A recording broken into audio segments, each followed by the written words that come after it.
What's up everyone, welcome to the channel. It's Adrian with Noob Review, your one-stop video spot for all reviews from an average Joe just like you. So what is a Noob Review, you might be asking? Great question. In the short and sweet of it, and in the most delicate way possible, we're not professionals by any means. Now this may sound bad, but actually it's not. There are plenty of videos out there with professionals in their field, which is all fine and dandy, but here we're noobs, or aka newbies to the field. That means we have unrefined palates and unrefined minds, which allows us to provide you with the most raw and real reviews possible. Everything that you see on this channel is owned and purchased by me, which allows me to provide you the most unbiased and real reviews when it comes to the everyday products that you'll see here featured on the channel. Does that mean everything that I own is a pot of gold? Maybe, maybe not, but that's what we're here to find out. Now, without further ado, I hope you don't mind the outfit change. It gets pretty hot here in Texas sometimes. But for our first review, we'll be reviewing a whiskey that is pretty special to me, mainly because it was my first whiskey. It's my first rye, and it's also my first barrel proof. Mind you, I started this whiskey journey about a month and a half ago, so still very unrefined, as previously mentioned, but I'm going to do my best here. So for today's review, we will be checking out, that's right, Jack Daniel's Single Barrel Proof Rye.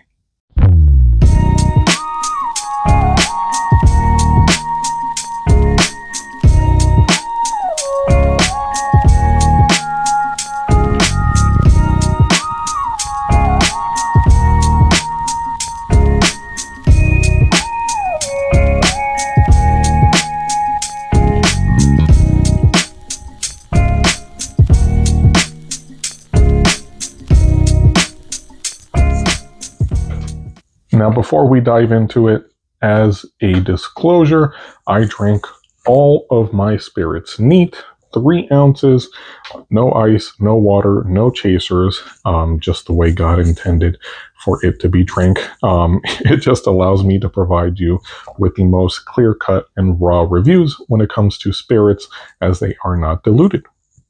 So this bottle is clocking it at 127 proof. Bottle number is 2307304 with a bottling date of 8/17/23. Barrel House 218 for those that like the stats. Now, before we dive into the review, a little fun fact for you guys, some noob history. Back in 1864, a man by the name of Jasper Newton Daniel decided to start up a whiskey company, which became Jack Daniel's, the brand you guys all know and love. Now, it wouldn't be until 2015 that Jack actually released their first ever single barrel rye. Fast forward into 2020, while the world was fighting a pandemic, Jack Daniel's released the special release of the single barrel rye, which was the barrel proof version. Now, this laid the foundation and the blueprints for what you see here in front of me, the 2023 permanent release of the Jack Daniel's single barrel proof rye. Yeah, some fun little facts for you guys. We have it all. So diving into the review itself, I am in Texas, so I will be giving you Texas prices, but this bottle was purchased for a modest price of $67 at our local Texas specs. That price gets you a full-size 750 milliliter bottle of Jack Daniel's single barrel proof rye. Now, as for the proof, this bottle that I have in front of me clocks in at 127 proof, as previously mentioned. The range does go from 125 proof all the way to 140 proof, which is considered hazmat proof for all of those proof chasers out there. I haven't personally seen one myself, but I hope I get to run into one someday. So, my first words when taking a sip of this delicious brown water was, what is going on with my tongue? I kid you not, my tongue went numb, like absolutely numb. Okay. Now, I had previously been warned by the internet from what I had read that this bottle was hot. Okay. I had no idea what that meant. I thought they meant spicy. Like, for some reason, the bottle was spicy. Maybe it was overspiced. Being a rum drinker in the past, I know what a spiced flavor tastes like, so I said, I can handle that. No problem.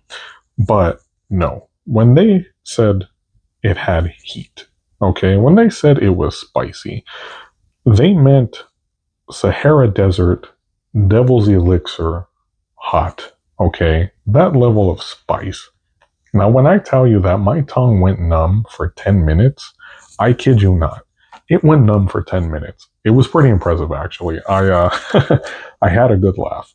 It was something I had never experienced before, so it was definitely a moment for me. But after the nostril burn cleared up, and I could feel my taste buds coming back into function, I was able to start tasting some of the flavor. And what happened next was pretty impressive, honestly. All right, now when it comes to the flavor, this bottle's pretty unique, actually, because it seems like a lot of people have a different take on the flavors that they pick up from this. Personally, I'll admit that I haven't had any other ryes, but from what I've read and what people have told me, ryes are typically pretty heavy on a dill and a mint flavor. That's absolutely not the case with this bottle, and most people agree. None of those flavors come through here, of those traditional rye flavors. Now, what I personally picked up once my sinuses cleared, which was cool, it was a peppery caramel spice. That was pretty cool. But what was also pretty prominent was an oaky flavor. Now, I have tried Woodford Reserve Double Oak, Four Roses OESK, Old Forester 1920, to name a few, which I will be doing reviews on as well. And I've actually found that I really like that oak flavor. But in this bottle, it's not incredibly prominent, but just enough that it actually balances out the flavor. If it didn't have that oak, I think it would just be a lot of spice and a lot of pepper flavor that came through. So having that oak to kind of balance out the flavor between the caramel and the pepper is actually pretty nice. And it's honestly, I gotta admit, one of the best flavors that I had up until that point. Now, as mentioned, being a rum drinker, I was used to more fruit flavors, less oaky flavors, but that's something that I always kind of chased. So it was really cool to be able to get those notes when sampling this bottle. So yeah, when it comes to flavor, top notch. Absolutely love. All right, now when it comes to the aroma, okay, let's pop this sucker open. Right here, live on camera. Yeah, you can't smell much, I'm not gonna lie. But the original odors that you pick up from this pour, for me in specific, now mind you, again, my nose, just like my palate, is not very refined, but when it came to the aroma, my goodness, I haven't smelt this on any other bottle that I've poured. It was banana bread to the max, okay? Like, I kid you not, this smells like you put a loaf of banana bread into your cup, which is great for me because I love banana bread. But the thing was, it's kind of misleading because you expect to get this really sweet kind of banana tropical flavor. It's kind of deceiving, you know, but there is absolutely no banana bread flavor, at least for me, in this bottle, which is, I guess, a little disappointing just because I had smelled that at the beginning, but still pretty cool to have experienced that. It's a different odor that you get, just like the taste when you drink it is different and the finish is different. But overall, really pleasant aroma. Yeah, wonderful little bottle. Great aroma. Now, in regards to the finish, okay, when it comes to the finish, I have to admit, it was just kind of heat and wood. that was about it for me. Again, it might be because my palate's not that refined. I'm slowly learning which finishes I like. Of course, I won't get into that because it's not a comparison. But what I did pick up from this bottle was just heat and wood. So take that as it may. It's not necessarily a bad thing. It just really is hot. But the wood flavor is pretty prominent in the finish, which is kind of good for me. But yeah, that is what I picked up. And with that, my overall thoughts on this bottle. Man, what do I think? Well, honestly, this bottle will always hold a special place in my heart because it was my first whiskey. I'll always remember that. And it also threw me for a loop, a pretty big loop when I first tried it. So it was definitely an experience. But to remain unbiased, I have to admit, this is a darn good bottle. It's something that I urge everybody to try at least once. If not for the flavor, for the experience, I think it's something that once you've kind of tried it, you kind of start chasing after it. The proof on this bottle, since it is somewhat of a younger barrel, that heat is pretty prominent. You know, it's not something that just kind of takes a backseat ride. It's very much the driver. Again, not a bad thing at all. If it's something that you enjoy, it's definitely an experience and not something I would honestly recommend for somebody new to try, unless you want to dive in head first into the deep end. And by all means, everything else that comes will be not as hot, I'm pretty sure. At least in my experience, it just hasn't been that. But yeah, everybody should really try this. I will admit, though, it does not balance heat and flavor all that well. That is the one knock that I will give it, which, again, take that as you will. If you're looking for something with heat, jump into it, like right now. Just go get it. If you want flavor, definitely use ice. Okay. I use ice bricks. I use distilled water. So that it doesn't alter the flavor. Make sure that you use distilled water as well, because mineral water, tap water, different forms of water can alter the flavor of your whiskey, but distilled water is just plain, flat, flavorless water. So I make my ice cubes out of that, and honestly, the flavor 100% comes through just fine. You do lose a little bit of the oakiness, I'm not gonna lie, but those flavors that were taking that backseat ride come up front and they party in your mouth. So yeah, I would definitely recommend, if you are going to pick this up and you're a little nervous about the proof or the heat, make sure that you put it on ice. I let this sit out for about 30 minutes in my cup before I decided to actually take my first sip, and I still got all of that heat. I've also dropped about, an ounce of water, I think. I remember doing the proof dilation calculator online. But there, it shows you how much to put in regards to water to the ratio of the whiskey to dilute it down to a specific proof level. But I put an ounce of water, and honestly, with the water, I did not enjoy it that much. It kind of just diminished all of the flavor, and that's that I had brought it down to only 90 proof, which is what I'm typically used to, especially with rums. But yeah, it's ice or neat. That's kind of the best way to experience it. Haven't tried it in a mixer, so can't really talk in regards to that. But overall, incredible bottle. Everybody needs to try it at least once. It's a journey. It really is. Yeah, amazing little bottle. I love it. Now, with all that being said, the most important part, the part you came for, the Noob flavor scale. Introducing it here with you guys. All right. What do I rate this on a scale of 1 to 5? 1 being terrible, an absolute drain pour, and 5 being the greatest thing to ever exist, aka God's elixir.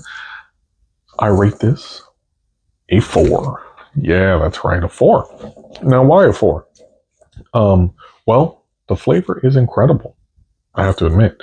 So why doesn't it get a 5? Well, the heat, as mentioned. The heat is a little too prominent.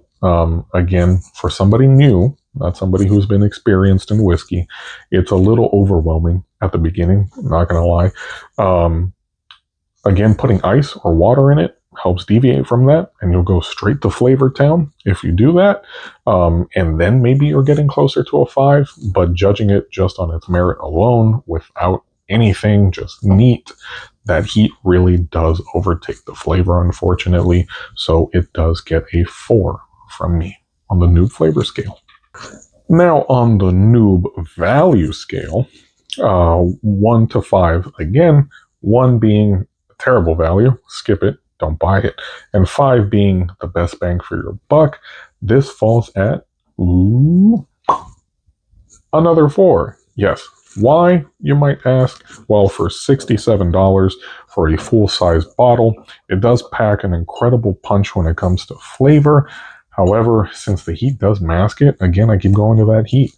The heat kind of deters from that. I don't find myself reaching for this bottle as often, just because I know what I'm going to get into. I really do like to drink them neat, so I'm kind of just shooting myself in the foot in one aspect. But in regards to the flavor, to the price of the bottle, if there was a little less heat on this, honestly, I would probably give it a 5 in regards to value, because of flavor, again, it is incredible. It's really good flavor. It's just the heat that masks it, and that you have to take extra steps in order to get that flavor out. That's kind of what deters me from giving this a higher rating. Again, not comparing it to any other bottles, but when it does come to other bottles, you will find, as somebody who is new, that a lower proof is typically a little better when it comes to flavor. However, if you want to get the full and real flavor of a bottle, a higher proof is kind of necessary. I'm not saying you need to do it. It's just I have found that higher proof bottles do tend to have more flavor than their lower proof brethren. So just keep that in mind. Again, we're giving it a 4, which is not bad by any means, but this is what we rated it. So a 4 for you, Jack Daniels. And with that, friends, I have to do this.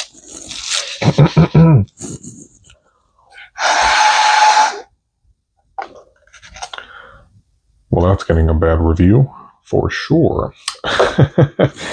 We truly hope that you enjoyed this video. Remember where you were in this time, in this history. It's a big moment for us, our first review for the channel down.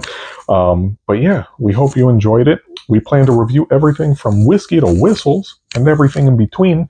And we're going to do it on an unbiased and raw platform, which is fantastic. As always, if you like this video, please make sure to give us a thumbs up.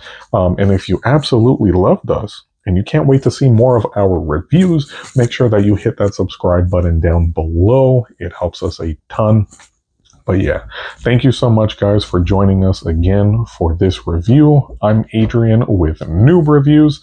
Looking forward to many, many more. Wishing you and your family the best 2025. Cheers.